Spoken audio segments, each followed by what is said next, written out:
ఇక బీసీలకు నిధుల కేటాయింపుల అంశంపై జరిగిన చర్చలో బీసీ సంక్షేమ మంత్రి పొన్నం ప్రభాకర్ ఘాటుగా స్పందించారు. తమపై ఆరోపణలు చేస్తోన్న బీఆర్ఎస్ నేతలకు కౌంటర్ ఇచ్చారు. కేసీఆర్ హయాంలో బీసీలను పట్టించుకోలేదు అని మండిపడ్డారు.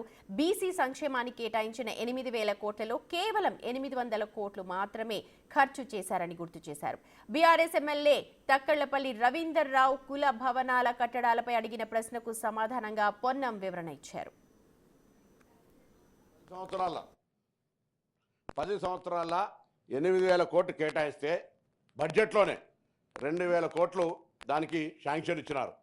శాంక్షన్ ఇచ్చి ఖర్చు చేసింది 800 కోట్ల అధ్యక్ష.